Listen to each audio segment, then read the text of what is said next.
vehicles to take goons to Kalou to kill the people of Kalou.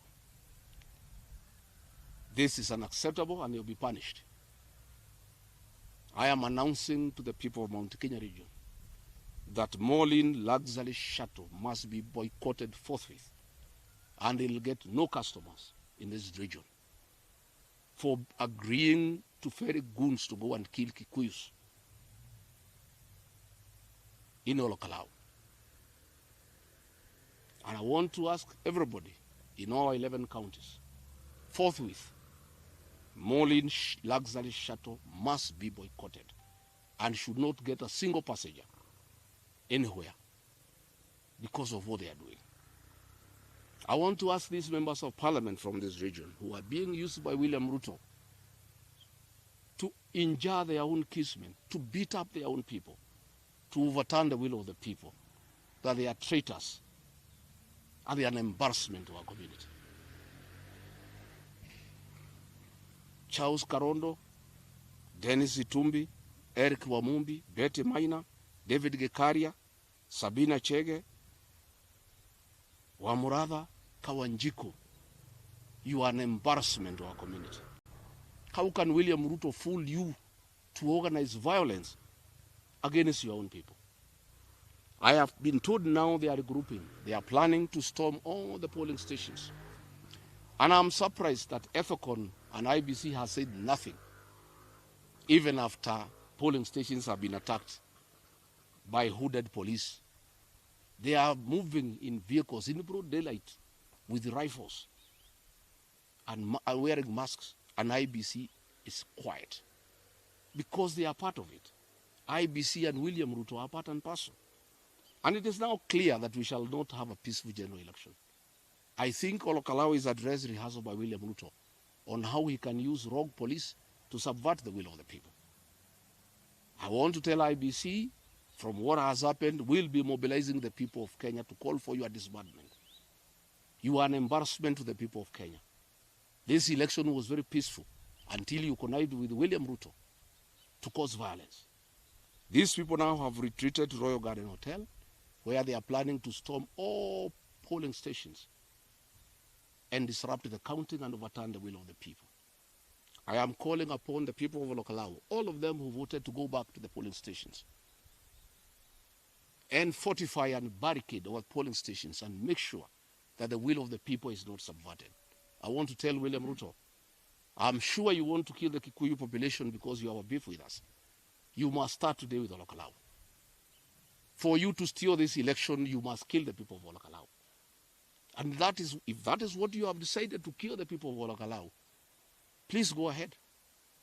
And I'm asking everybody from Kalou, all our young men, women, old men, to go back to the polling stations and fortify them and stop these police goons from subverting the will of the people. We cannot allow William Ruto to subvert the will of the people, to successfully conduct a pilot on how he shall force the people of Kenya to elect him as president next year. IG Douglas Kanja, much I sympathize with you.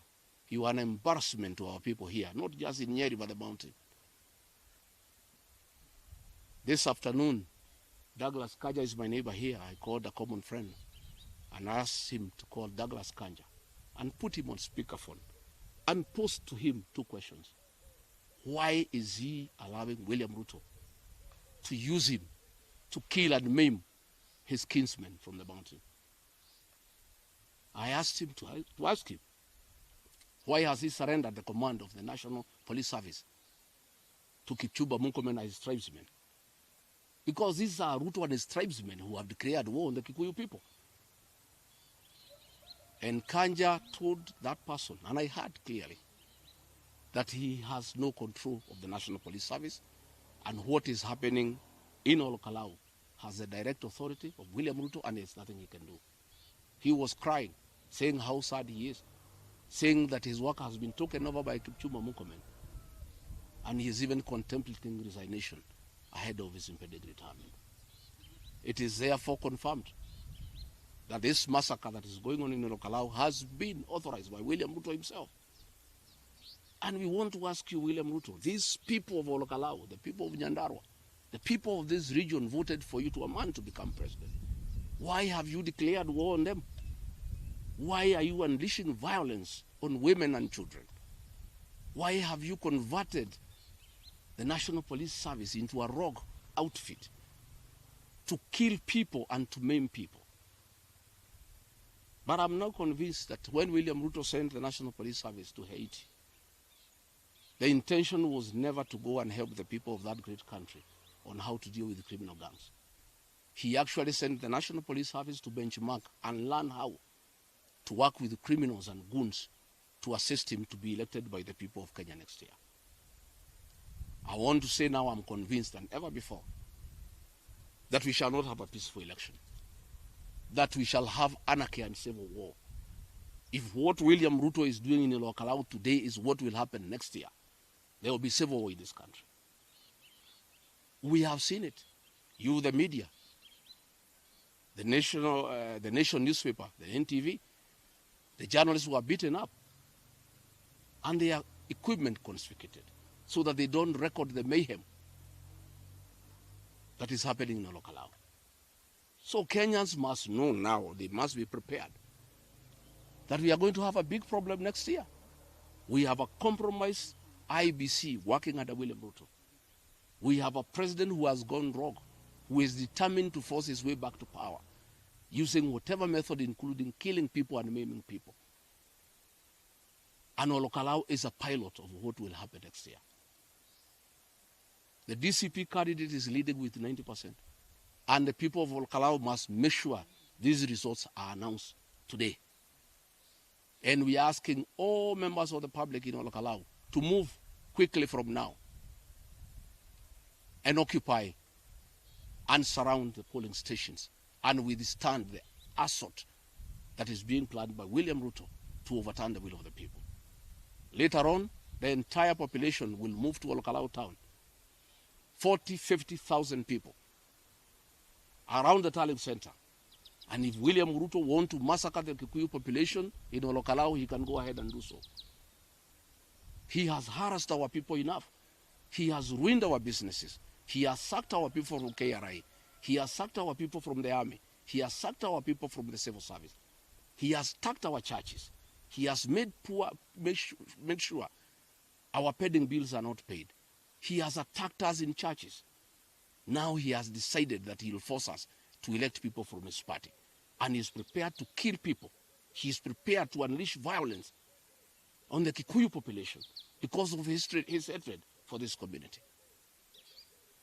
What has happened today is an eye-opener to my people. Please wake up and know now that William Ruto means very bad thing for our community. And all those of you who work with him, you are traitors of our community. You are shameless. Nobody can believe that Kikuyu's member of parliament can join William Ruto to kill their own kinsmen because of an election. And all of them will be voted out, I can assure you. No member of parliament or senate working with William Ruto to unleash violence on our people will be re-elected. And Moses Kuria, shame on you. You are organizing gangs and goons to attack our people in Kalou. For the longest, you have been organizing goons to attack businesses belonging to the Kikuyu nation. Our people have really suffered under your hands. How much money do you Kikuyu traitors need from William Ruto to betray your people and turn against them and brutalize them and maim them and use guns? So I'm told tear gas is being assembled so that when they go to the polling stations and they find our people, they can use tear gas on them. I want to urge our people not to run away. Carry a bottle of water and Colgate to deal with the effects of tear gas.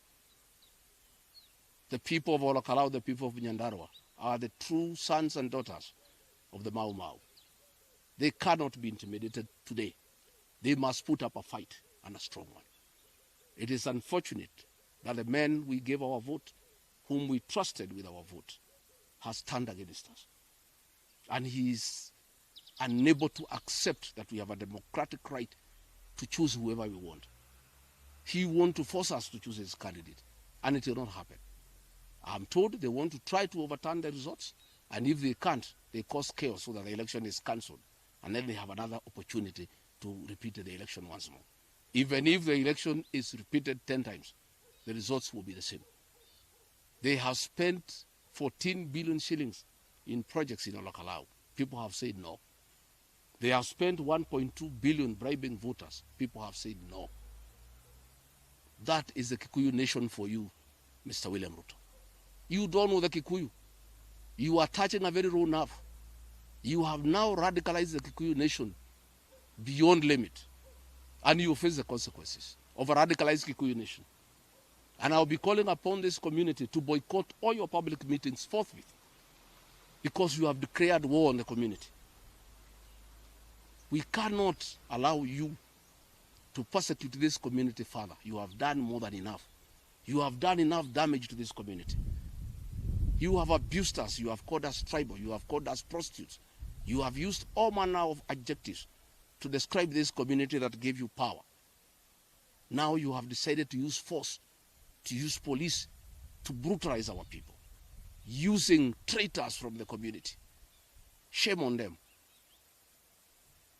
Nobody can believe it. No other community joins another to fight their own people.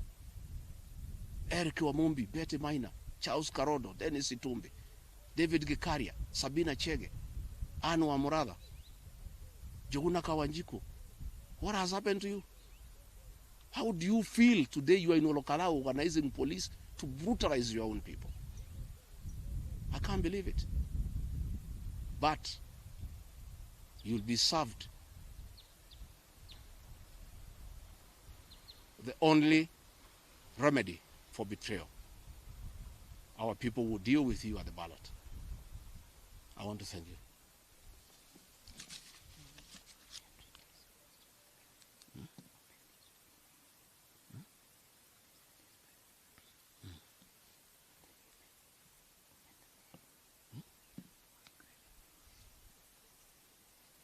Any question?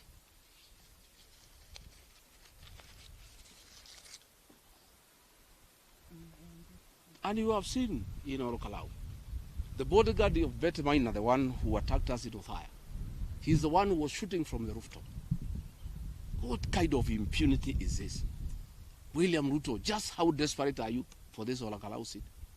Even if you steal this seat by force, the people of Kalou, the people of Nyandarua, the people of this region will not accept you. In fact, you have really annoyed them more than they were. They hate you more than they hated you before. What you have done today, you've gone beyond limit. We cannot accept this. I had thought really that he will allow the people of Kalou to make their choice. He had spent 15, 16 billion.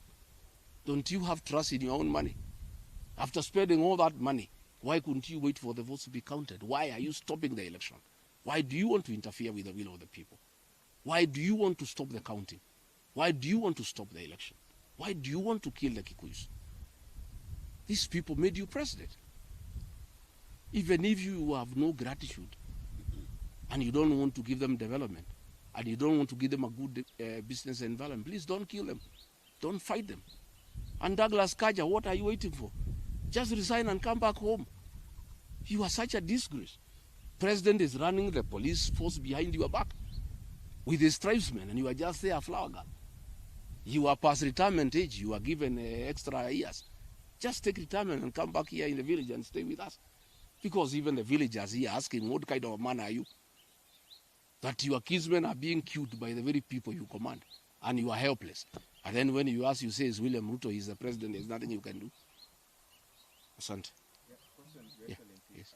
What happens in the event that the other candidate is declared the winner in today's by-election? It is not possible. They will have to kill the people of Kalou.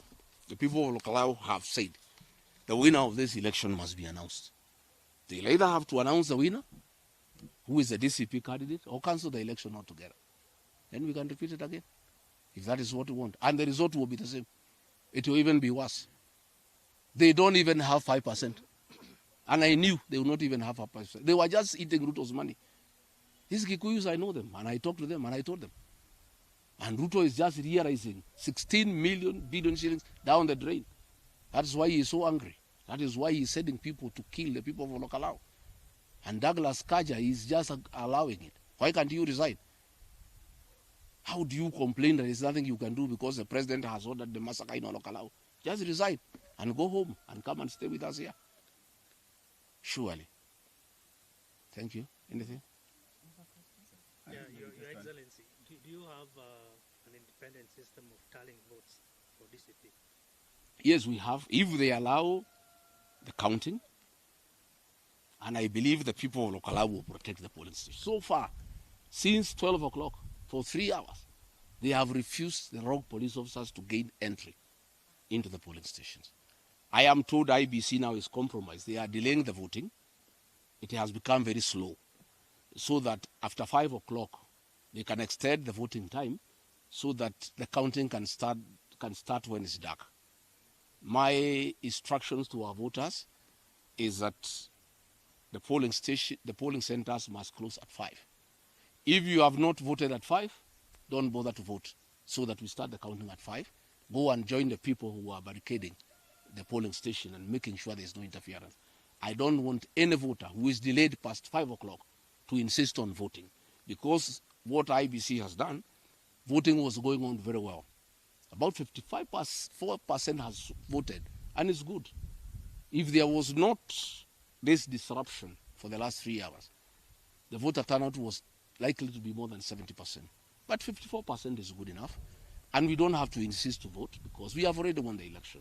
So I'm giving direction to our voters, our supporters in Kalou, that at 5 o'clock, just leave the line and go outside and join the other wananchi who are waiting to protect the vote, so that the counting can start immediately. If this counting goes on, if our people successfully stop the police from interfering, and I think they will, we have a parallel tallying system, and it will be on my page. There will be transmission of the results instant. It will be instant on our page and on the party's page, so that Kenyans can follow the way the counting is going on before the final tallying is done. Do you see the country going the ICC way? Surely we are going the ICC way, and Akina Douglas Kaja, you'll have a date with ICC. Let William Ruto give you instructions in writing. Let him not instruct you on phone. You remember General Muhammad Ali went to the ICC because of letting the country go to the dog. And I could tell this goon thing was just a preparation to build capacity for interfering with next year's general election. And that is why William Ruto put Kipchumba Murkomen there, to recruit goons and bring the goons culture in the country and prepare the country that goons are part of our life, so that goons can interfere with the next general election. And that is why he has been, goons, Gachagua. If Gachagua is one who is having goons, arrest him and take him to court. And if for whatever reason you are unable to arrest Gachagua, arrest his goons and take them to court if they are there. There's nothing like that. And we don't really have a big problem about goons. What we have are rogue police officers who work with goons. Like now the goons in Kalou have been brought by Moses Kuria and David Gekaria. And they are being backed up by the rogue police officers. Even the DCIO of Kalou, and he is from here. It's a shame. He is the one accompanying goons to harass people. And he's a man from here in Nyeri. I'm so embarrassed that our own people are the ones Ruto is using to brutalize their own people, to kill their own people, to attack their own people. It's something that is incomprehensible, and it's something that I'm unable to reconcile my conscience with. Tuko na inoro. Thengio muno ngwenda kwira andu a Kalou ni mekite wega muno, ni maikitie kura maikia gicunji kia 54 na kura icio ni njiganu ni citu. Ruto ni atumire borithi ithukie githurano, na ngwenda gucokeria andu ngatho na anake tondu ni magiritie borithi itonya ituo-ini, na ngwenda kumera matigetikirie. Ngwenda kuria andu aria maguthiete micii macoke, no nginya kura ici itarwo, na tutigwitikiria Ruto agirie githurano iki.